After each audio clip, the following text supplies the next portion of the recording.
Professional একটি Facebook page খোলার জন্য সর্বপ্রথম ফেসবুকের যে অফিসিয়াল অ্যাপসটি আছে ওইটার ভিতরে ঢুকুন। এই অ্যারোতে ট্যাপ করার পরে ক্রিয়েট ফেসবুক প্রোফাইল এখানে ট্যাপ করুন। পাবলিক পেজ এখানে ট্যাপ করুন। নেক্সট এখানে ট্যাপ করুন। গেট স্টার্ট এখানে ট্যাপ করুন। নতুন পেজটি আসার পরে এখানে পেজ নেম অর্থাৎ যে নামে আপনি পেজটি খুলতে চাইতেছেন ওই নামটা এখানে দিন। আমি 36 জুলাই নামে একটা ফেসবুক পেজ খুলতে চাচ্ছি, তো এটা দেওয়ার পরে এখানে নেক্সট দিলাম।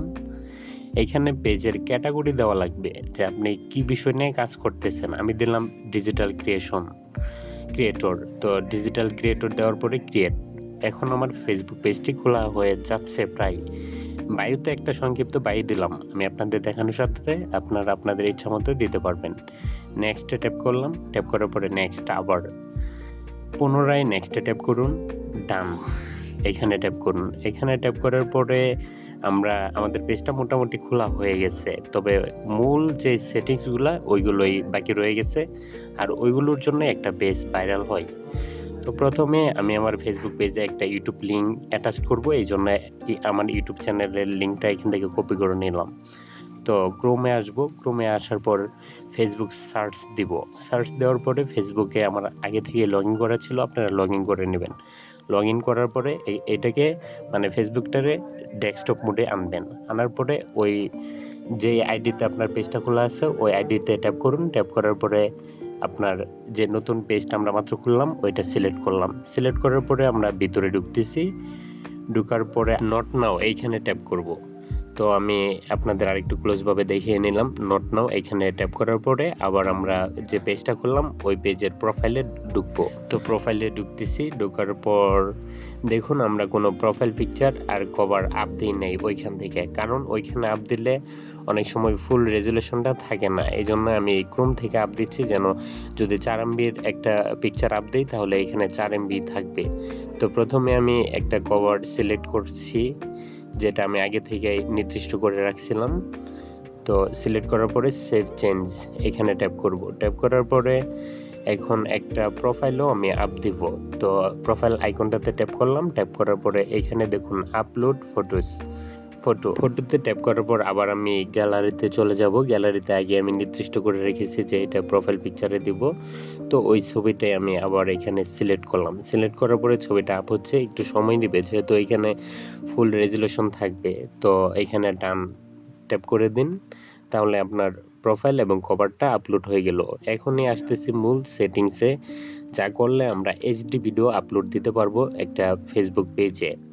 তো 3 ডটে ট্যাপ করলাম। ট্যাপ করার পর অ্যাড অ্যাকশন বাটন। অনেক সময় দেখেন আপনারা যে বিভিন্ন পেজে ওয়াচ নাও একটা বাটন দেওয়া থাকে, ওইখানে ট্যাপ করলে ওই পেজের যে ইউটিউব লিঙ্কটা আছে ওইখানে ঢুকে যায়। তো এটা করার জন্য আমি ওয়াচ নাও এটা সিলেক্ট করলাম। নেক্সট এখানে প্রেস করতেছি। প্রেস করার পরে যে আমি ইউটিউব চ্যানেলের লিঙ্কটা কপি করে আনছিলাম এটা এখানে পেস্ট করব। পেস্ট করার পরে লিঙ্কের ইউজার নেমের বাকি যে অংশটা আছে ওইটুকু আমরা কেটে দিচ্ছি, শুধুমাত্র ইউজার নেমটা রাখলেই হয়। তো এইটুকু রেখে বাকিগুলো কেটে দিলাম। তো সেভ দিচ্ছি, একটু সময় নিচ্ছে। সেভ হয়ে গেছে। এখন আমরা যাব হচ্ছে পেজের যে এডিট অপশন আছে এইখানে। তো এডিটে গেলাম। এডিটে গিয়ে আমি প্রথমেই মানে পেজে শো করবে আমার ইউটিউব চ্যানেলের লিঙ্কটা। তো ওই লিঙ্কটাই প্রথমে অ্যাড করতেছি। এখানে দেখুন লেখা আছে অ্যাড সোশ্যাল লিঙ্ক। তো এখানে ট্যাপ করলাম। ট্যাপ করার পরে এখানে ইনস্টাগ্রাম দেওয়া আছে, তো আমি ইনস্টাগ্রামটা সরায় ইউটিউব দিব। তো দেখুন আমি কিভাবে দিচ্ছি। ইউটিউবটা সিলেক্ট করলাম। সিলেক্ট করার পরে এখানে ইউটিউব চ্যানেলের লিঙ্কটা দিতে হবে। তো লিঙ্কটা এখানে দিচ্ছি। আবারও আগের মতো ইউজার নামের পূর্বে যেটুকু আছে এইটুকু আমি কেটে দিচ্ছি, ওইটুকু লাগবে না। এরপরে সেভে ট্যাপ করলাম। তো এখন ইউটিউব চ্যানেলের লিঙ্কটাও এখানে অ্যাড হয়ে গেছে। ওয়াচ নাও আছে, আবার অটোমেটিক লিঙ্কটাও এখানে অ্যাড করা আছে। এরপর পুনরায় আমরা যাব হচ্ছে সেটিংয়ে। তো সেটিংস এইখানে ট্যাপ করলাম। এখানে ট্যাপ করার পরে আমরা প্রথমে যাব হচ্ছে মিডিয়াতে, যেন আমরা এইচডি ভিডিও আপলোড দিতে পারি ফেসবুক পেজে। তো মিডিয়াতে যাওয়ার পরে হাতের ডান পাশে দেখুন নতুন অপশন অনেকগুলো আসবে। তো আমরা প্রথম অপশনটা নিয়ে কাজ করব। দেখুন ওই কর্নারে দেওয়া আছে ডিফল্ট, ওই ডিফল্টে আমরা ট্যাপ করব। এখানে ট্যাপ করার পরে এইচডি ইফ অ্যাভেলেবেল, যদি এইচডি থাকে তাহলে এইচডি আপলোড হবে। তো তো এই সেটিংটা করার পরে আমাদের আরেকটা গুরুত্বপূর্ণ সেটিং করতে হবে। ওইটার জন্য আমরা যাচ্ছি হচ্ছে পেজ সেটআপ। এইখানে ট্যাপ করার পরে পুনরায় হাতের ডান পাশে নতুন কিছু অপশন আসবে।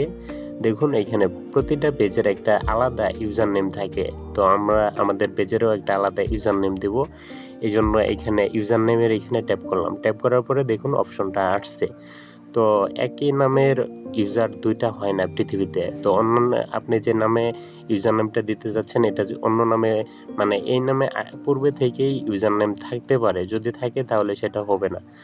তো একটা ইউনিক ইউজার নেম দেওয়ার পরে আপনার মানে ফেসবুক যে প্রোফাইলটা আছে ওইটার পাসওয়ার্ড চাইবে। ওই পাসওয়ার্ডটা দিবেন।